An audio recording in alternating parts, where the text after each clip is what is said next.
Welcome to Managing Digital Assets and Exploring the Collections at the Victoria and Albert, the V&A Museum. The changes, challenges, and learnings. Irene and Pam, we're so glad that you could join us today. Irene is the document officer and Pam Young is the head registrar at the V&A. Please remember throughout to type your questions in the Q&A box. We welcome those, and it was such a delight working with the two of you getting ready for our session today. And we appreciate the opportunity to give you the floor and share what you've been working on. Over to you. Thanks a lot. Great. Thank you for that welcome, David. And thank you everyone for attending this session. I'm Pam Young. I'm the head registrar of documentation and systems at the Victoria and Albert Museum. And I'm joined by my colleague, Irana, who may say hello. So we are here to talk for about 20 minutes on digital assets at the Victoria and Albert Museum. We'll start by giving you a brief overview of the session. Next slide. Thank you. So we're going to start by introducing the Victoria and Albert Museum. I'm aware not all of you will know the museum very well. We'll talk about the history of imaging and image storage at the V&A throughout its 150-year history before moving on to look at our dams and our current dams work, which Irana will talk to you about. So this is the Victoria and Albert Museum. It is the world's leading museum of art, design and performance. And we are based in South Kensington in London in a cluster along with the Natural History Museum and the Science Museum.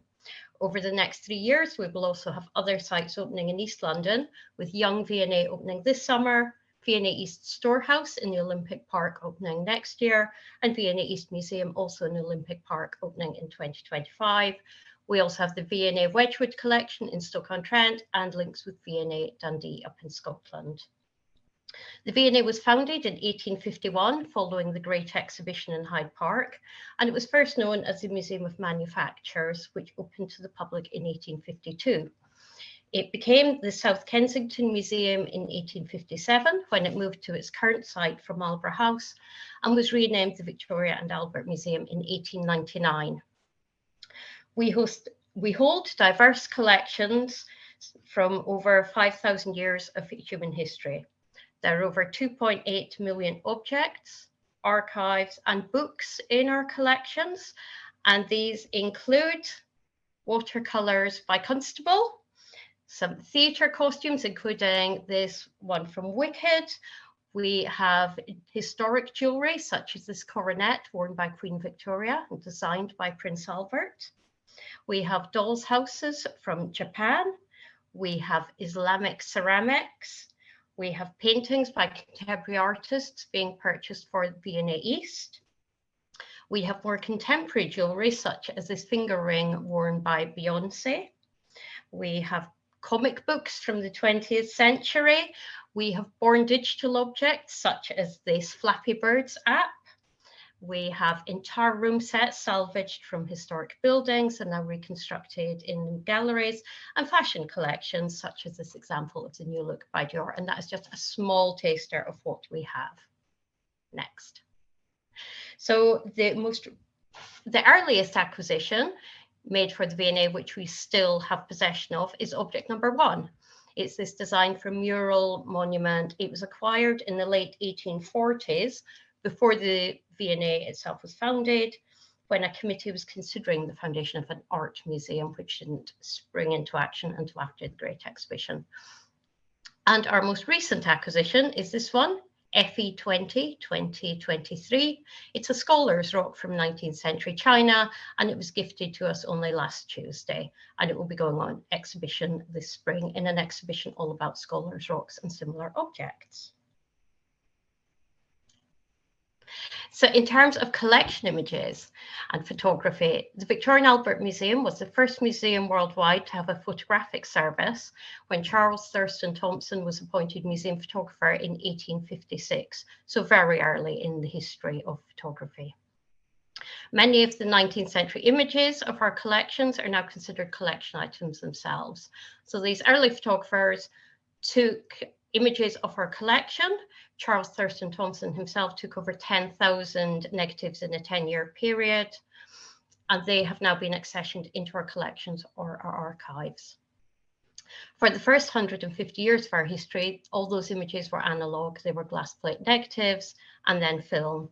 The negatives and transparencies are now in our institutional archive, and it's some of the prints which have become collection objects.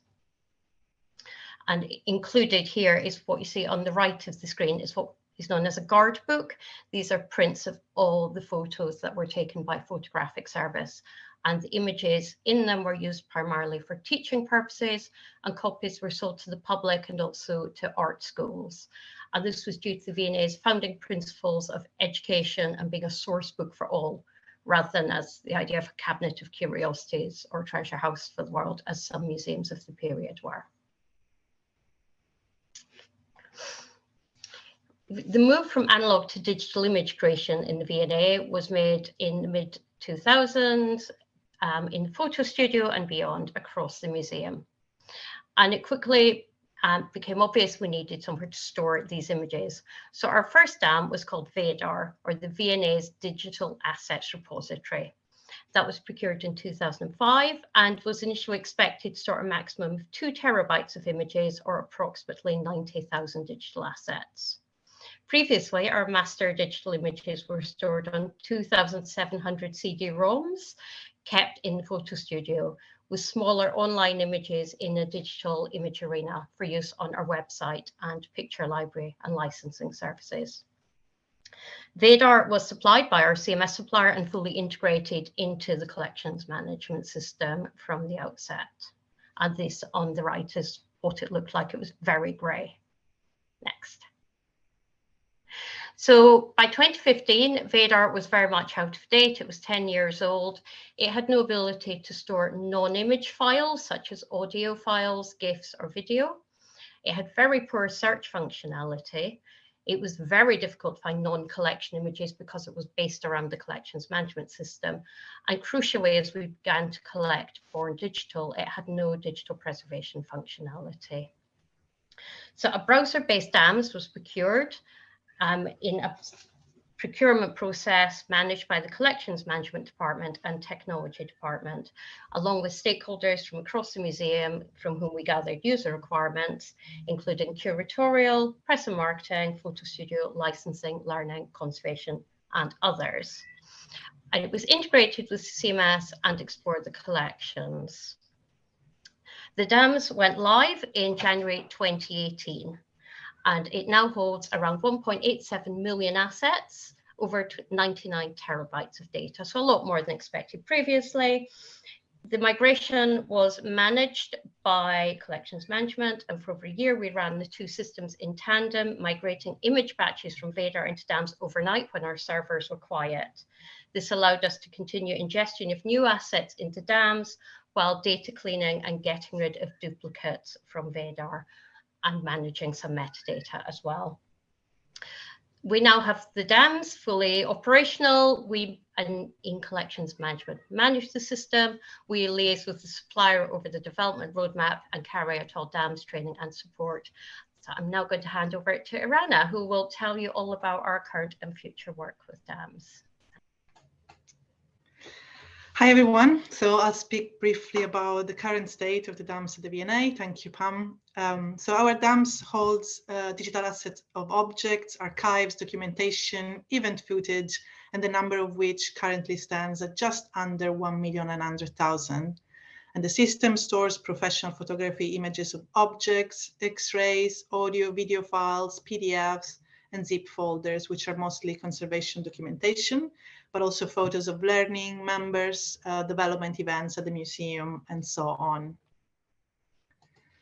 So this slide shows some graphs and stats. The top left one shows the number of asset uploads for the past 12 months. You can tell we've been busy ingesting and uploading assets every day. And pie chart number 1, the top search queries for the past 12 months, the other side of the upload coin, the searching stats. And it shows searches that have been made more than 50 times in the past year. It includes the titles, as you can see, of some of the exhibitions which opened in 2022, such as Africa Fashion, Hallyu, the Korean Wave, Beatrix Potter, There is also the upcoming exhibition opening this Saturday, Donatello, but there are also object numbers and project codes, mainly used by our colleagues in Photo Studio and Publishing. There are names of artists and designers, and there's also Storehouse there, one of the new V&A sites opening in 2024. And then pie chart number 2 below shows null results. They can reveal insights into the kinds of information sought by our users. There are several asset reference numbers there, learning events titles, more object numbers. But what this kind of null results mean for us in collections management, we probably still need to figure it out. But it's interesting to see what kind of searches our DAMS users are disappointed about. So as Pam mentioned before, the collections management department carry out all of the DAMS training and provides user support. DAMS training is not mandatory like our CMS training, but it's encouraged to reduce accidents. So we offer a monthly workshop in 2 parts. Part 1 is for users with downloading only permissions, and part 2 is for users with additional cataloging permissions. It also includes 2 practical exercises on how to upload images to our collections management system. And the second exercise is on manually linking images which exist on the DAMS to CMS object and workflow records. We use the training database for this, not the live one. Our user support approach is both reactive and proactive. We have 2 full-time staff members dedicated to DAMS, plus 1 cover, and we staff a help desk specifically about the DAMS and any image asset related inquiries. This is where we mostly react to contacts from DAMS users.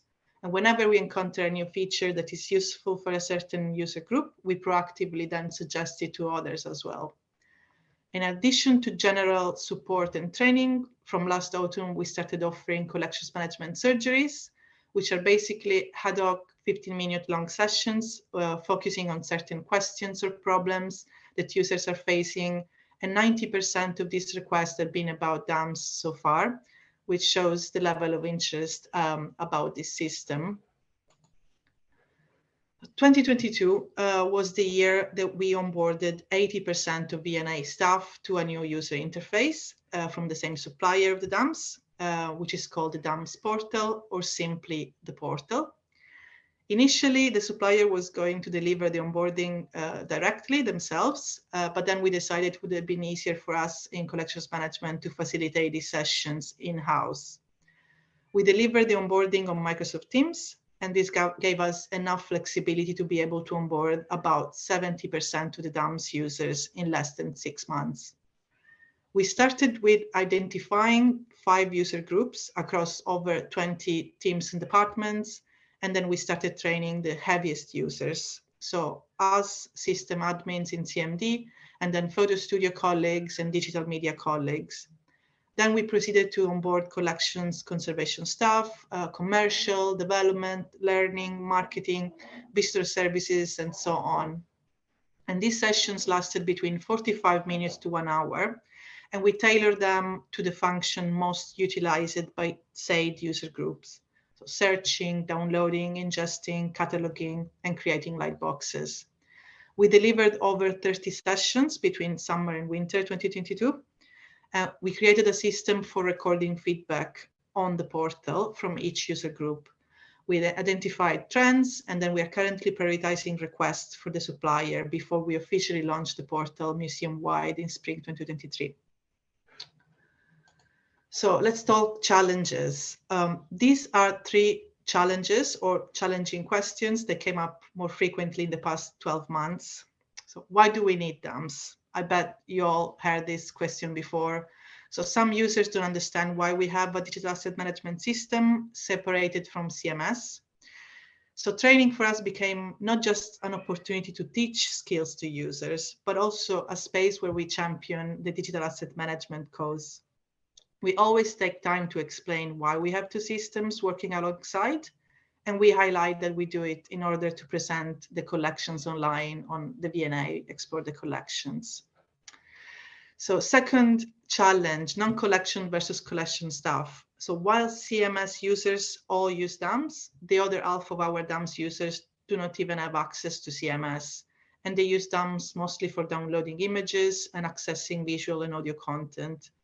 So as a consequence, they're not really aware of any CMS process, and they don't really need to. So this also means we cannot really use CMS jargon if we're training, for example, colleagues in marketing or membership. So we try to tailor training to different types of users, which has proved challenging, but also rewarding. And another challenge with DAMs has been using the tool to support National Art Library digitization projects. So our DAMs is not originally meant to be a library digitization system, and there is a lot of manual work involved in reordering the book pages once they are ingested to both CMS and DAMs. And the rendering of the books on Explore the Collection doesn't always meet the standards that our library curators and members of the public would like to see. So I will show you an example of the Leonardo da Vinci's notebook Codex Forster 2 and how it looks like on Explore the Collections. So viewing an item is quite simple. You simply click on the image and browse the pages by clicking on the arrows. It shows one page at a time, and the image loads on the larger viewer, and this allows users to zoom in and out by clicking on each image.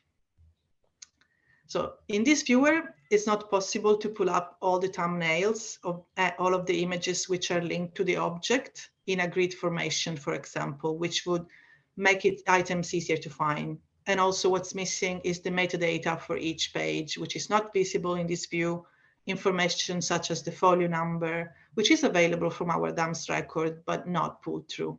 And of course, this is not a DAM specific challenge, but work is ongoing to improve the user experience for people browsing the NLL books online. So for every challenge and mistake, there have been learnings to gain. I will share my main 3 learnings from the past 12 months, being the first line of support for V&A DAMS users. Don't make assumptions, ask the user. So some of our users can truly be as mute and diverse as these fishes here on the slide, but some also are very vocal and can be the only ones we end up listening to on a daily basis. So luckily, onboarding a new user interface gave us the opportunity to meet and talk to every user and don't fall into the trap of making assumptions on what they need the most in a DAMS. So for each user group, we created a feedback spreadsheet and tagged each piece of feedback with a sentiment analysis dropdown, where we logged them in order to find trends and patterns. We also assumed that most of our DAMS users might be hostile to change, but instead they just needed onboarding and time to soften up to a change. All users are different. This can sound like a Captain Obvious statement, but V&A DAMS users really cover all the spectrum of users at the V&A. They are not just different in terms of their roles, they all have different learning preferences. So some of them prefer online training, some face-to-face, some don't want to talk to any of us in our department at all, and just help themselves to user manuals or screen recording tutorials. So we do our best to please everyone. And last but not least, learning. A DAM won't solve all of your digital asset problems, but your digital asset problems will solve your DAMs. And what I mean by that is that knowing how to navigate the DAMs definitely is not going to fix all of our problems, all of the problems that challenge us at the V&A, but all the problems that our real life DAMs users encounter in their day-to-day job, these are key to making the most of the features and add-ons that our DAMs offers. So problems are essentially what makes our DAMs an invaluable tool for collections management. Future projects. So what's next? So before we officially launch the new DAMS interface, the portal, we are working with the supplier to develop a process for deciding which ones of the new features and add-ons we want available in the latest release, and we want it configured for the V&A system. Then we have got more digitization projects, such as the Unpacking the V&A Wedgwood collection. So our colleagues at the V&A Wedgwood are undergoing a project for making their collection available online. We will be supporting them throughout with ad hoc training and cataloging on DAMs. Then V&A Storehouse opening in 2024. We aim at improving our digital asset records to support the opening of this new site. And as part of the V&A Storehouse experience, there will be the public portal. The public portal will be providing free on-site only access to over 300 recordings from the V&A National Video Archive of Performance to visitors to the V&A study rooms. And we want to make this available through our DAMs.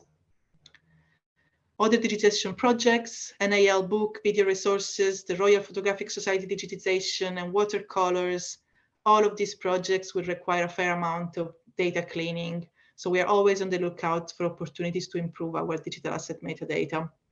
And all of these projects are in line with the collections management objective of creating a digital preservation framework and apply the fundamentals and best practices for long-term digital preservation at the V&A. Thank you.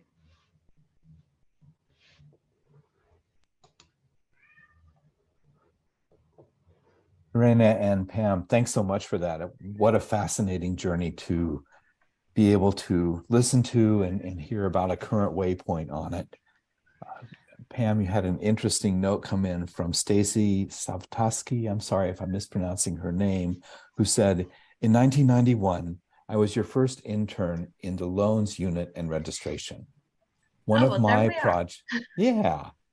projects was to put the analog hanging paper files in a new computer-based system called Cardbox. How far you have come. Congratulations. So, oh, well, thank you. Yeah, that was pretty fun to read. We've had way more questions come in than we have time to cover, but let me try to pass along a few of common interest. Could you give a brief overview? This is what an impossible oxymoron that is, about some concerns, observations, and how you go about rights and copyright adjudication.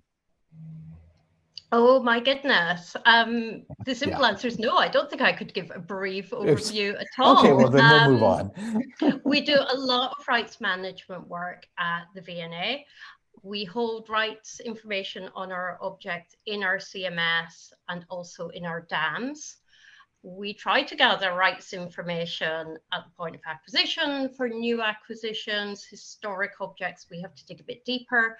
We also have a licensing team in the commercial department who work on copyright for publications, for exhibitions, who support us with that sort of thing.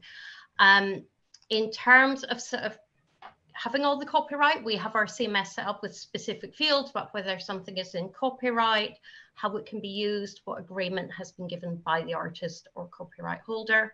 We feed that through to DAMs and say if something can go online with restrictions or not at all. So if something's in copyright, we'll ask the copyright holder if we can get hold of them, what we can use it for, and it will go online, either high resolution or low resolution, or available to license or not available to license. So we have got that. We would like to improve our copyright management, and hopefully future systems will allow us to do much more of that. But we have got processes. Yeah, we're all hoping that the data expression out of the copyright systems and the contract systems will get better and better so that that process can be automated a bit. And we're seeing some DAM systems now that can do an interpretive extrapolation from rights metadata and put a red, yellow, or green box around an asset. We do, interestingly, have traffic lights on, but they are for information only. You then still have to do the right thing. We need that extra step to actually make it a lot more automatic rather than you going, oh, it's got a red flag, I best not. Yeah, best not. Great. That was a pretty good brief answer to that. So good. One of the other many interesting questions that came in, could you share some reflections on what you learned from the big migration from VEDAR and what's going on now with the many ingest processes that you're going through for various collections? So kind of lessons learned from migration, maybe about metadata that came over or something like that. I can mention briefly the Vadar one, then Irana can talk more about what we're doing now. But I think the lesson that we learned with the first migration was try to get a system that will do it automatically, because we ended up having to actually do it manually, extractions and load metadata into spreadsheets and manually clean it. So that was a big lesson learned, that we should have found some way to automate it and use checksums and things to find duplicates more than we did at that point. That would definitely be that lesson learned. Having had a system that ignored checksums and didn't do duplicates was not a great thing to then try and take into a system which wouldn't ingest duplicates. But Irana, I'm sure, can talk about more lessons learned. I think personally, in terms of learning and ingestion, probably trying to encourage people working on certain projects to ingest items at a certain time where it's less, the ingestion queue is less busy. Because like when items are ingested into CMS and then into DAMs, obviously they don't do it in a particular order. So it's just easier for us to apply filters, time-based filters basically, and find them. So we can just like batch edit them if we need to for certain metadata fields. So definitely managing ingestion times, it's a big learning, and it helps us avoid, identifying then all of the assets that need attention, like such as follow-up cataloging, for example. Another interesting question that could also be far from brief in our conversation. Could you take a moment to comment on how ascriptive metadata, how metadata that is added by our insights and intelligence, what's that team look like? Are there any general patterns or processes that you can reflect on in getting the qualitative metadata, what I call lights on metadata, assigned to these extraordinary collections? What's the team look like? Qualitative metadata. Well, usually we trust collection staff to take care of that. It's kind of like off our hands once assets are ingested. We have like 6 essential metadata fields that they need to be completed, but we don't police our staff. Probably we should do a level of like quality assurance. So we teach that during our training session. We show them how to do it, and then there is also like a level of metadata which is mapped over from CMS. So that's a bit of more automated, but then we always encourage users to go and double check if something is missing, and they have to do it manually. Yeah, I would add that the issue there is non-collection assets. We do have to look at the metadata. At the moment, as Irana says, we're not quite that data monitoring step, but we will be getting into doing a lot more checking of that to make sure those core fields are being completed to the right standard and making it more useful. It's been an ongoing process. Once we've got the portal up and running, we can then step back, hopefully, and really start to look at the metadata and just what's happening with it and what improvements we can make. We'll look forward to an update on that next year when we get the chance. I like this question that came in. As we around the world undertake digital asset management projects, there's generally a fairly good articulation about what am I expecting this to solve in the nearish future. And a question came in saying, did you have an expectation that DAM was going to help solve something that it turned out DAM did not really need to do that? Kind of an interesting little bit orthogonal to it. And I kind of like that question. So were there things you thought DAM would be doing? It's like, no, I don't think he didn't, but maybe Pam has other insights. Not off the top of my head.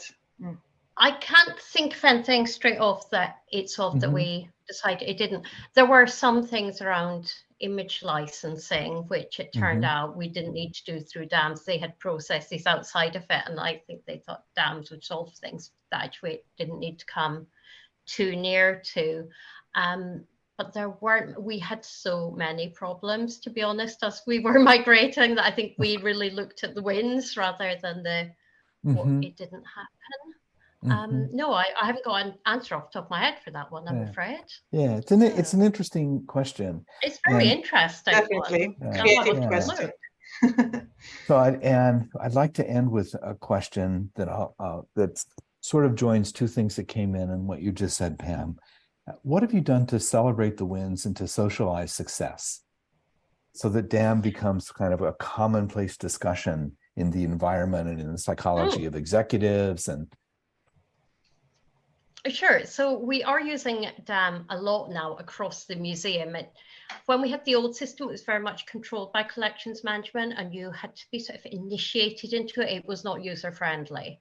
It was very much, it did not look user-friendly. We've got a system now that is very user-friendly in terms of its appearance. Everyone knows that's where you go for images. And so it's being discussed from executive board down. People know what DAMS is. It's also helped that we have a very strong online presence now with our collections. We have over 650,000 records with images online. That's well over 1 million images. All of those are on DAMS. So people are used to that. That must be on DAMS. Get that image of DAMS for presentation. That's where executive boards to go to get their images for the trustees. It's included in all of our onboarding for new members of staff. They can get access to DAMS. It's included in induction materials. All the PAs of the directors and executive board are trained in how to use it. So we've got it out there in conversations. We're very lucky that people from our department and division work across the museum so we can evangelize about DAMS wherever we go and make sure that we're embedded in project teams, that people are thinking about us from the get-go. So we have celebrated it. It's been discussed at all staff meetings. It's really being pushed. The work around that is doing to onboard everyone onto the new portal is amazing. We use the intranet to get the word out. We just talk about it all the time. I so value that. You know, these assets are the digital coinage of our world, and digital enables so much of what you said. And it's a delight to hear how DAM has taken root under your leadership and your operations and become part of the common coinage at the same time around the museum. And with that, I'd like to thank both of you for the time we got to spend getting ready for today. Most of all, though, for the hard work and for helping to illustrate yet another successful example of what digital asset management can mean for museums. Thank you. Hope to be talking with you again soon. Thank you very much. David. Thank you, everyone. You bet. So up next, please join our session with the Philadelphia Museum of Art and Orange Logic as they discuss implementing a human-centered approach to object media management. I'll be back soon. Thank you.